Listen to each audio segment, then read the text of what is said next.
Samp&Chance, are you ready? Hey, everybody. Welcome back to another episode of Samp&Chance Boxing. I'm your host, Bobby Sampson. Joined as always, my man with the plan or the master plan, depending on what day it is, Mr. Chance. Michael's Chance. How you doing, buddy? Doing pretty good. How was your birthday weekend? Hey, thanks for asking. It was good. Quiet, nothing extraordinary. I don't have expectations, bro. Just it is what it is. I got to do the things that were important to me and spent time with family, and that's really it. Other than that, yeah, thanks, man. Just another lap around the sun. And you got to spend your birthday with Brian. That's pretty special.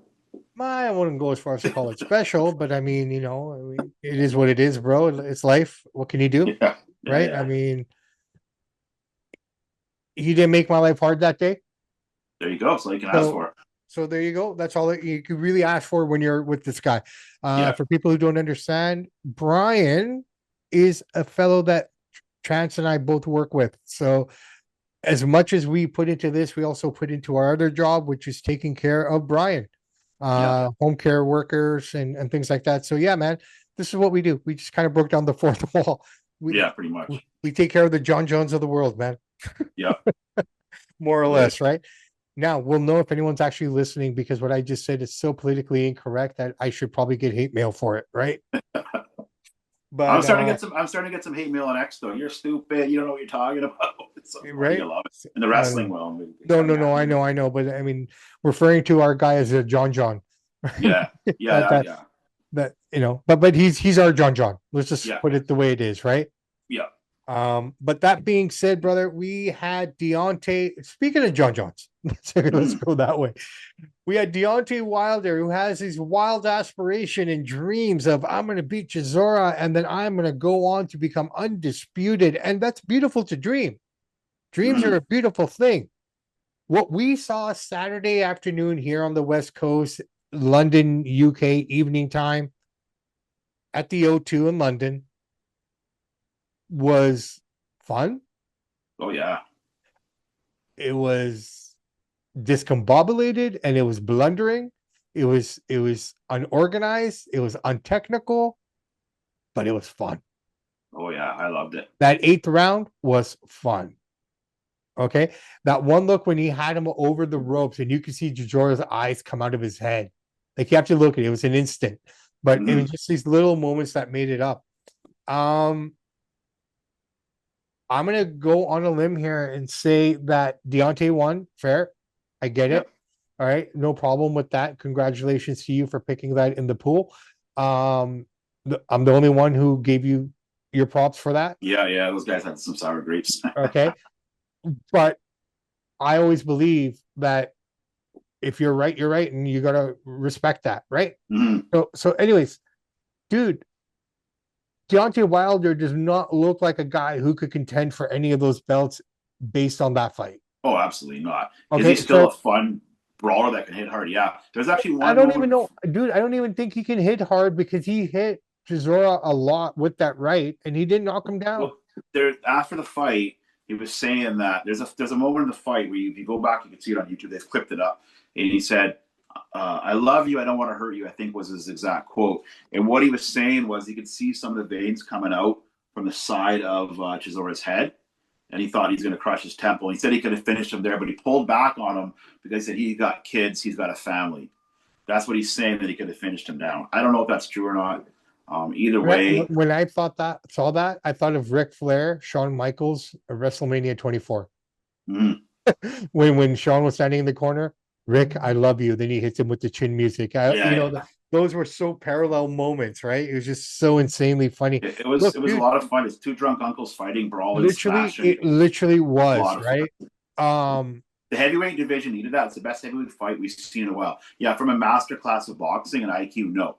But if you want a fun fight, two guys beat the crap out of each other, that's your fight. Go back and watch it. This is the match that the casual fan should have been tuned into. Yeah. You want to sell boxing to the casual fan, this was the match that they really needed to promote because it was right there. Like, look, I honestly, we titled our last week's episode, will one retire, should both retire? And honestly, That's going into the fight. And after watching it, I think both men should put him down. Like, okay, Chisora's putting him down.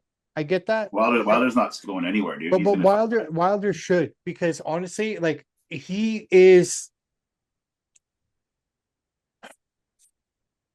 Deontay Wilder to me right now has dropped down the ranks of being an A fighter Mm. to maybe, and I'm saying this with all due respect, my bro.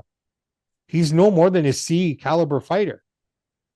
Okay, his power. He's got old. His reflexes have slowed down. No, dude. He just moves so slow. Okay, Yeah. Chisora almost had him in the first 4 rounds. He almost had him.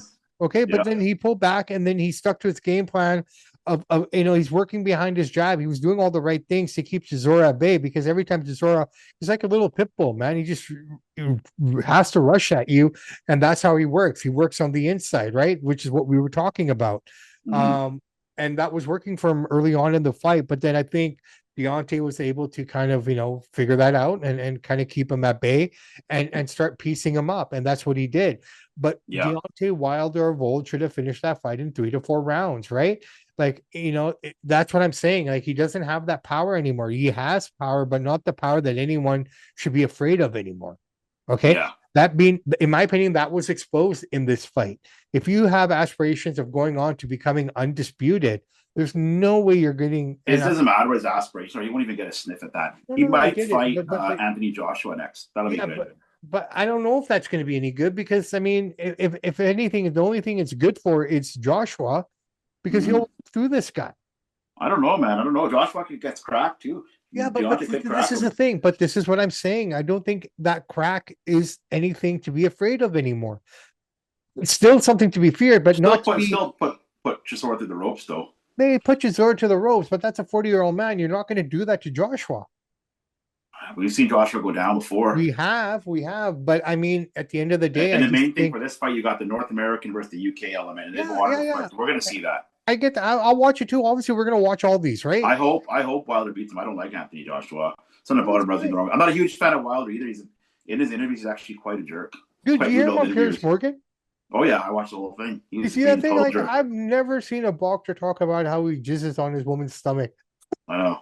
This is the way he's just a jerk all around. Like, he was like being rude to Pierce. He's kind of rude all around to interviewers, but it was entertaining at least. Look. Ultimately, at the end of the day, I think Joshua eats him up, because his legs are too gone.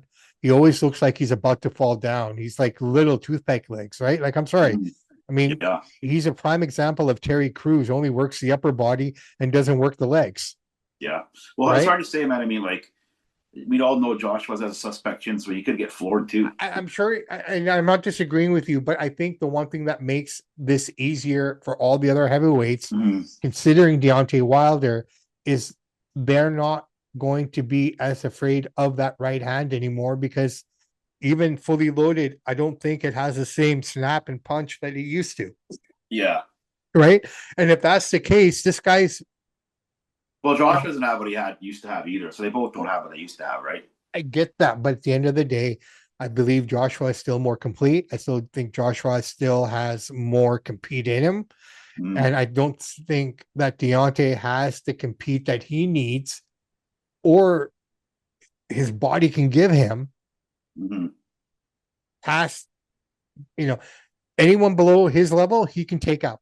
I agree completely. Okay. Yeah. He had a hard time with Zhang. He had a hard time with Joseph Parker. Okay. They're not the greatest of the great. But when you start moving up into the Fabio Wardleys, when you start moving up into I'll even say Dubois. Okay. I'll still put him up in there. Right. Moses. All these guys have nothing to worry about when it comes to Deontay Wilder. Well, he's not going to fight those guys. He's going to fight a Joshua. Yeah, but if you have dreams of going, if you're planning and your map, your roadmap is... Well, it doesn't matter what he says. He's got to do it, right? So he can say he wants to fight Usyk and Fury again. It's never going to happen. He's going to fight Joshua probably next. And it's an easy fight for Joshua, man.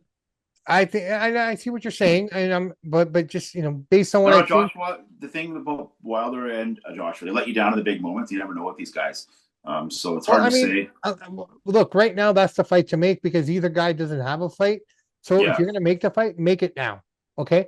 You don't need a tune-up fight. You don't need all these things, and we're going to talk about that as we get into it now. Because are we done with this one? Yeah, I would just say amazing performance by Wilder and Yeah. Chisora. No, both of them. They didn't phone it in. They went all out. And the It's best fun. part of that fight was that Chisora got a Five Guys burgers belt. Yeah, I saw that. Yeah. I was watching that fight. I was thinking to myself, Five Guys would sound good right now. I don't know if they have Five Guys in the UK or not. I'm not sure, I but don't know. I'm not sure on that. the closest one, I guess, where I am in Vancouver, I have to go to Delta to get Five Guys. Oh, okay. Right, There's but one in for Chilliwack out you here. got one in Chilliwack, and I was mapping it up, but then you put me on to another burger place, which I'm actually going to try this weekend. Yeah, I think you'll like it.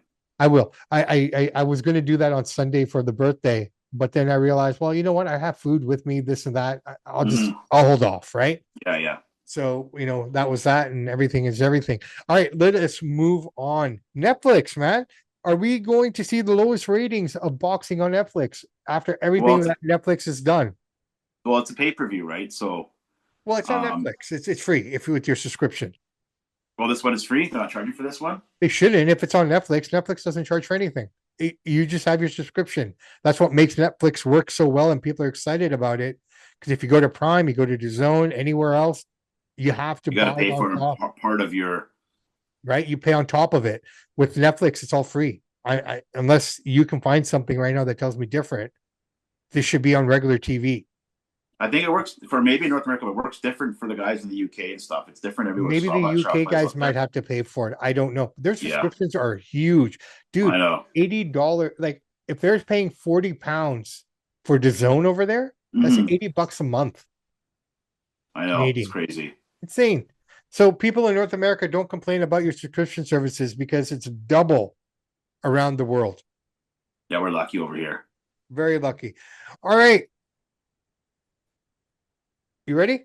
Yeah, let's go. This is going to get big numbers. It's not going to do Jake Paul numbers, but it's going to get some good subscribers. Fury's pretty well known. Conor Benn, dude, it will do good overseas because it's in their prime time. I don't know how it's going to reflect here in North America because, like you said, the weather's beautiful here. Vancouverites, people on the West Coast. Oh yeah, I'm not speaking about the East Coast people. I'm talking West Coast people. I don't know if it's going to sell here because we're getting beautiful weather.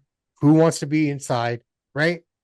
I'm interested to see how Fury looks because he hasn't fought in 15 months. So he's coming back against a big puncher too, right? I mean, we know Fury can neutralize big punches with his movement and head movement. We did it to Deontay while Deontay's prime, but well, Makhmudov packs of punches. He needs to be careful. Look, Tyson Fury versus Arslanbek Makhmudov. Tail of the tape. Here's what I kind of got going on here. The dynamics for Tyson Fury: elite IQ, movement, and adaptability, massive size, reach advantage, proven over 12 rounds, best when controlling distance and tempo.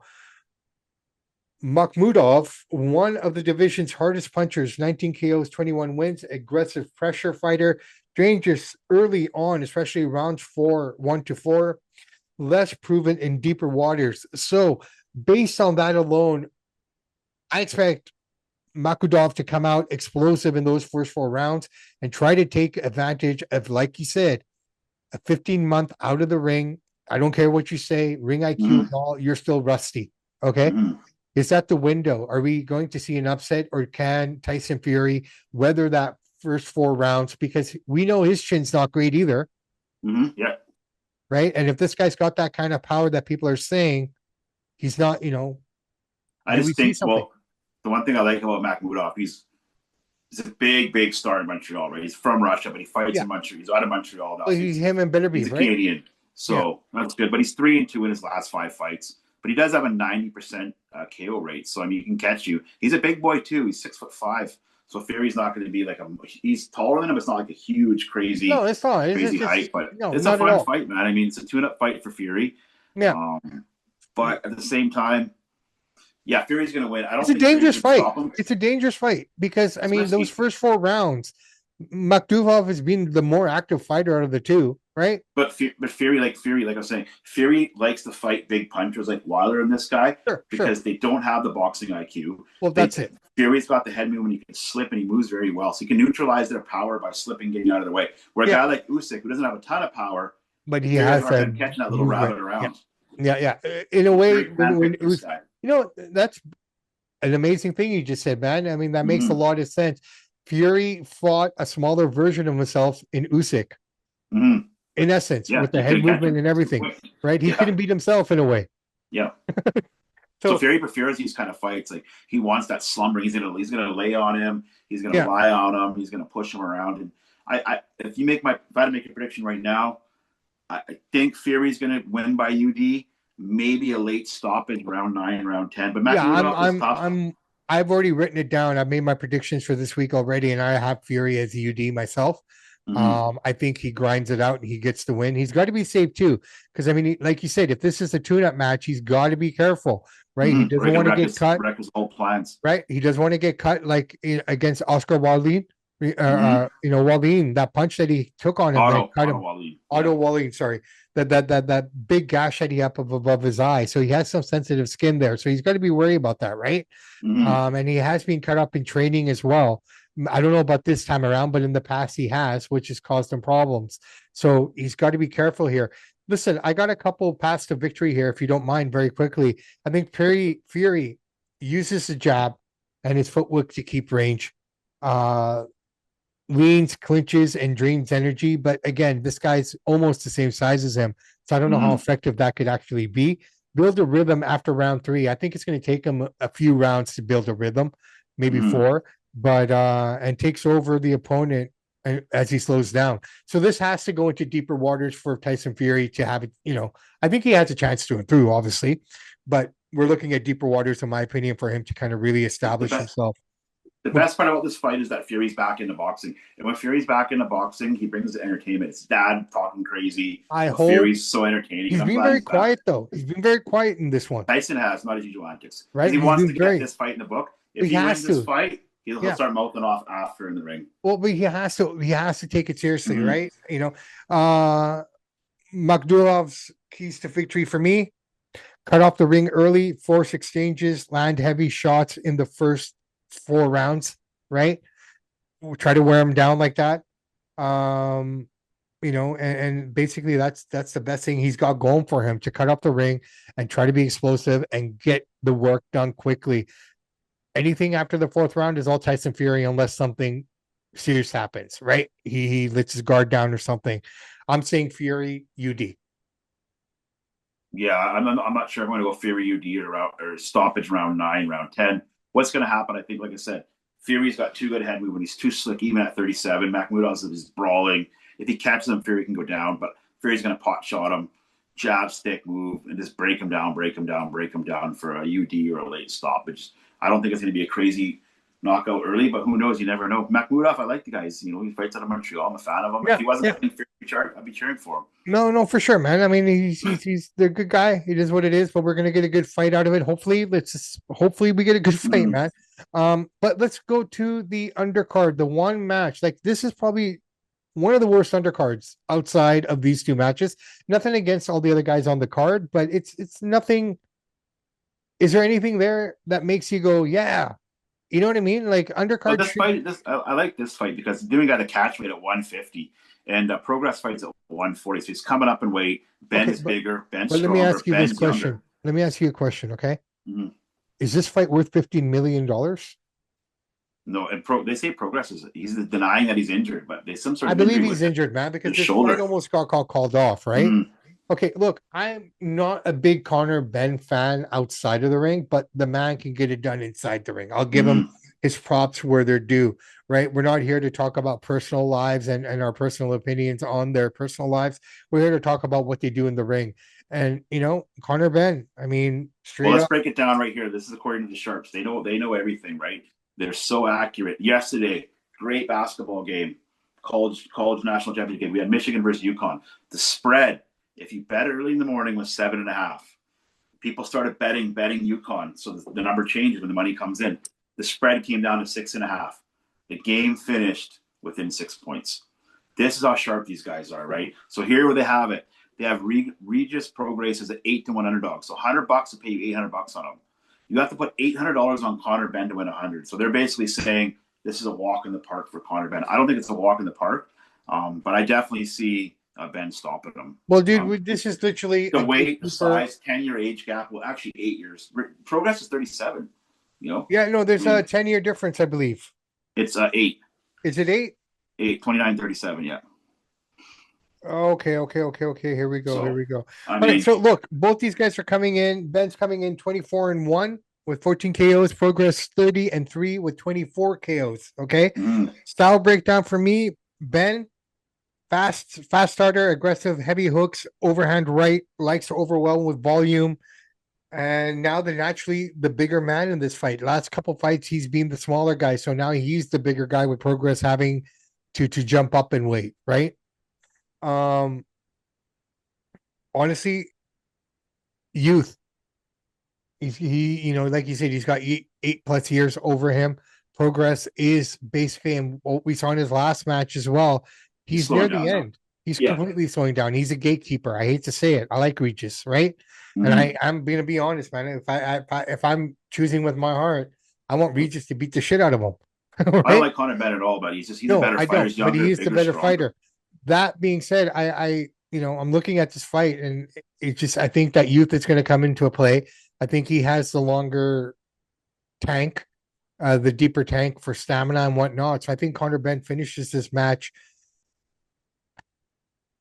I'm going to say by the ninth round. I think he But finishes it. he's a bigger man too. I mean, Yeah, Progress coming up here, 10 pounds a fight. I tell it's you a one big thing, difference, man. People say, Regis is "Oh, going it's to only tag 10 him though. pounds. 10 pounds is a Pro, lot."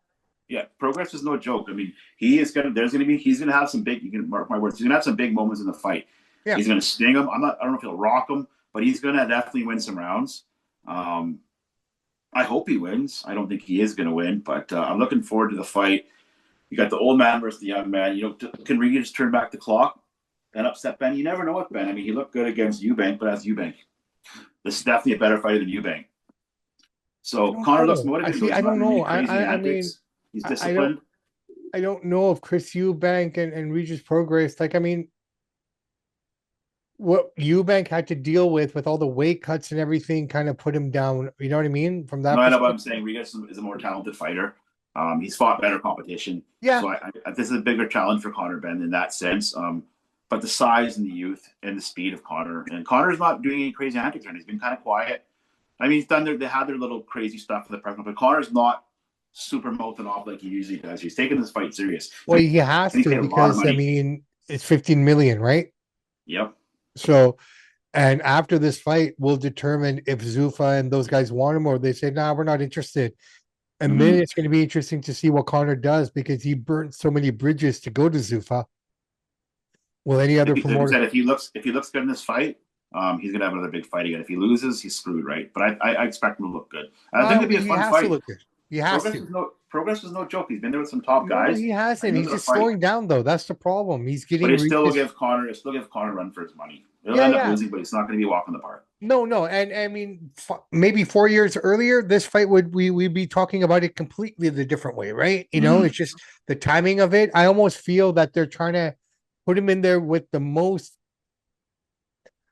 realistic but easiest competition, to build him up. I That's what wouldn't I'm say feeling. Regis is easy, but it's definitely a fight Connor should win. I wouldn't say it's a tune-up No, fight. it'll be The Fury competitive, fight's a but tune-up. This is not a tune-up. yeah, no. But where does Regis go from here then? Because he's not going to get a shot at any of their No, titles. he's like a Deontay Wilder. He just wants to fight and make money. They can Yeah. say they want to do the belts. It's not going to happen. But good fight. I hope Regis wins, but No, he sorry, probably won't. But Connor. the button's Where does always. Connor go from here? That's what I'm saying. Sorry, It that's what I depends meant to ask. It depends how good he looks. That's Guess up we'll to find him. out. If I he guess. razzles and dazzles, sky's the limit for him. Future All champion. right. So I'm thinking 9-10. What are your thoughts? If I had to make a pick right now, I would probably say 7 or 8, Connor. But I haven't made my final but I'm leaning. That's what I'm leaning. Well, either way, man, you and I lean the same way because you know what? Before we get into history, we got to talk about the fact that we're ruling. Well, we don't got that spot yet, but we're hot on the heels of fucking first place in this boxing league, man. Yeah, Jam's got me up by 1 point. You're only a few points back. It's tight little tight at the top. I think there's 5 weeks left. So Yeah, I mean, anything can happen, but it's kind of find it interesting that they keep throwing all these UK fights and all these things at us, and we keep kind of making us look so good. Love I those know. guys. I love those guys. I just want to. This is me trying to be trash talking. It's Yeah, not yeah, yeah. fun. No, it's fun. It's going to be a good. Like the guys at the bottom are done. They're not going to be able to win now. Those guys will be relegated.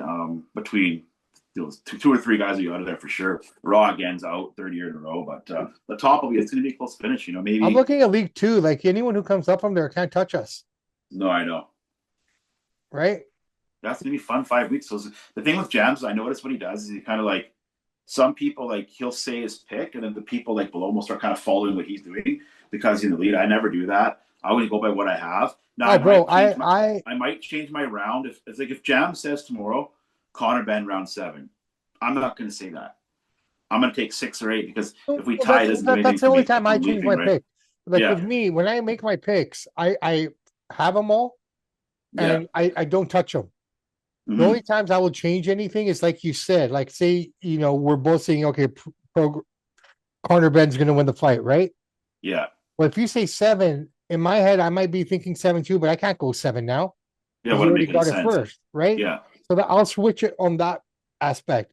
But yeah, whoever I put my name beside, and I proved that because a few mm-hmm. weeks ago, I realized the pick I made wasn't probably the right one, Yeah, right? But I stuck with it. yeah. You never know. You never know. It is what it is. All right. So, ladies and gentlemen, it is that time once again for what is happening in world and Canadian boxing history. Chance Michaels, the floor is yours. All right, April 6th, 1987, Sugar Ray Leonard versus Marvin Hagler, super Ooh, fight or comeback of the century. It was love labeled it. Sugar Ray returned after a long layoff and defeated undisputed middleweight champion Marvin Hagler by a controversial split decision at beautiful Caesars Palace in Las Vegas. The fight is still debated among fans and historians. Many felt Hagler did enough to win with his Yeah. pressure, while Leonard's slick boxing and flurries swayed the judges. It remains one of boxing's most iconic and polarizing bouts. Now, And we're going to go back to hold Canada on, hold on. here. Can I comment on that one really quick? Mm, I'm a Hagler guy, okay?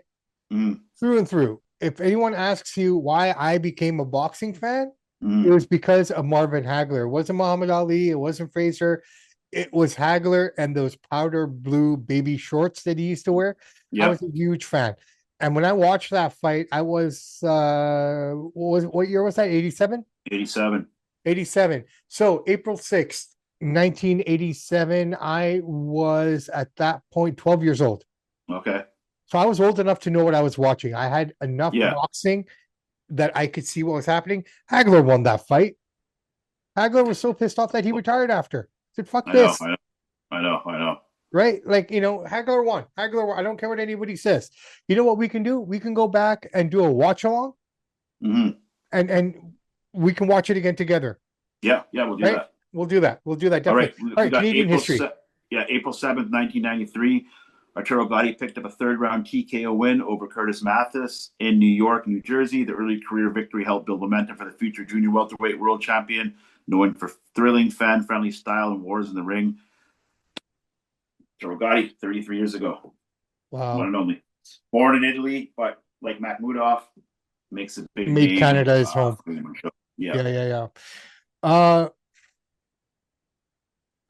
I miss Gotti. Like, I mean, we got his whole career, we got everything, so we can't say that we didn't miss anything or whatnot. But just with his son, he was on a great trajectory. Makes you wonder what's really going on with some of these families, eh? Because I mean, chemical imbalance, mental health. As much crazy. Gotti's one of my favorite fighters, like top 3 or 4. Yeah. But the reality of it is, I've looked into this story for many years. His wife didn't kill him.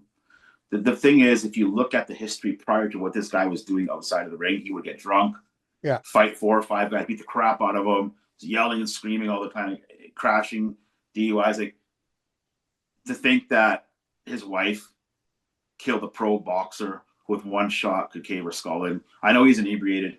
I don't believe it. Now, I know they messed up the investigation, but it just doesn't make sense. And then his son doing the same thing, it makes you believe that there's some sort of chemical imbalance, mental health, genetic flaw there that, Dr. Love's brother, he offed himself, and his half-brother offed himself. There's a genetic component when it happens more than once. Sorry, who? Dr. Love's brother and his Dr. half-brother, Love. they both killed themselves. Oh. His brother. Okay. Yeah. So Dr. Love is a local. Love. Dr. Love is a local celebrity. People, if you know him, you know him. If you don't, get to know him. Just leave it at that. Yeah. So basically, so what I'm saying is like, at first I thought, oh, his wife killed him, then his son. And I was like, no, I don't think so. It's It's a weird. conspiracy theory. That sounds good. No, You I don't want get to it. believe you don't want to believe that your heroes killed himself. Oh, Chris Cornell didn't kill himself. Well, he's taking a shitload of pills. Kurt Cobain didn't kill himself. It's Corey Love. Come on, guys. Your heroes are weak too, and sometimes they do stupid things, and you can't Look, blame everybody and for these guys dying. I'm gonna bring this guy up, okay? Because of all the people who off themselves, this is the one that makes no sense to me. Okay. And I apologize. I don't mean this. Ooh. I don't mean to be, mean to someone or disrespect to someone in postpartum.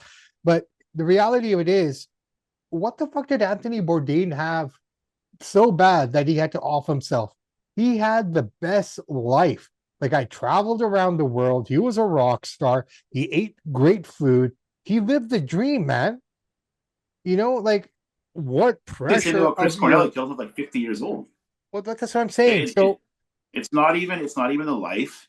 There's something in their brains chemically, no, I get that. I we're not get able that. to comprehend it. But I know Yeah, what you're yeah. saying. Even Kurt Cobain, why do you kill yourself? You're the biggest rock star in the world. I know he's drugged out on heroin, but Yeah. But I mean, I didn't go rock star because the drugs and stuff that are involved in that breaks up your mentality. maybe I he get had a that pill habit or completely. something. We don't know about it. We don't know. I don't know. Well, I don't know. All I'm saying is based on the information That I was have, shocking. Yeah, that you didn't see that right? coming. I didn't see that coming because it Robin just, Williams, we know he had yeah. mental health, but he had everything too. Well, that's what I'm saying, right? So some of these guys you look at I and know. just like, how it makes rock stars and stuff, I kind of take with a grain of salt because of the lifestyle, right? Yeah, the drug stuff. Yeah. And the ones that can come through it are the ones that are living AC/DC, Yeah. Rolling Stones. Mm-hmm. By all accounts, Mick Jagger should be dead. David Gilmour, David still Gilmour, rocking. but Even Roger Waters. Roger Waters, right? But mind you, when you look at Floyd and you look at some of the other bands, they were really huge drug consumers, like a Mick Jagger or whatnot. Steven But Tyler. Steven Tyler, you're right. So I mean, if you can get past that portal onto the other side of all the abuse, you're good to go, right? Yeah, But yeah. when you look No, at for some of sure. these people, it just doesn't make sense, man. But you know what? I know. Rest in peace, Anthony Bourdain. I mean, I'm still trying to figure out to this day You how never bad. will. You'll never know. No, I know. It just makes, it's like I would do it. Oh, no, if I had the opportunity to have that kind of job and stuff, I'd definitely jump on it. Right? Yeah, for sure. It's a great thing. Anyways, all right, brother man, we're gonna wrap this up. So Deontay Wilder, Chisora's in the books. Let's see where Wilder goes now. We know Chisora's done. So we got that in the bag, and then we got Netflix this weekend, Dan. So you got Should be fun. Saturday afternoon on Netflix. So it should be fun. Looking forward to it. Tyson Fury, Conor Benn, the $15 million man. That's what I'm interested in. Is he going to be worth that 15 million? And is Uncle Dana and Uncle Turkey going to be happy with that? If he performs good, yes. If not, they're going to be choked. What's performing good though? What is performing good? What would you consider the metrics knocking him for? out, having an amazing performance where How he looks fast? invincible. He looks not even how fast. It's got to look good. It's got to look good. Doesn't matter what runs. It's got to look good. Okay. Well, let's We see. don't need if it's a boring split decision draw, they're going to be choked. Well, let's see how it plays out. Let's see how it plays out, and it's going to be interesting because we probably won't see Frank Warren down there or anything because they're not a part of lawsuit. Right? So that's going to be interesting to see as well. And we'll come back at you guys next Thursday with all the details of all these fights and everything else that's happening in the boxing world and all the things that are happening in the history, things that we should be remembering and things that we should be honoring. That all being said, I'm Bobby Sampson. He's Mr. Chance Michaels. The words of great ACDC. Those that download, like, subscribe to the podcast, we salute you. We do salute you. It's the weekend, so go out there and enjoy it. The weather's starting to get better. It's up and down a little bit. It was really warm yesterday, a little bit chillier today, but that's okay. The weekend's great. Be good to each other, respect one another, and just be good people. Really, it's really simple. Just be good people. Samp and Chance are out.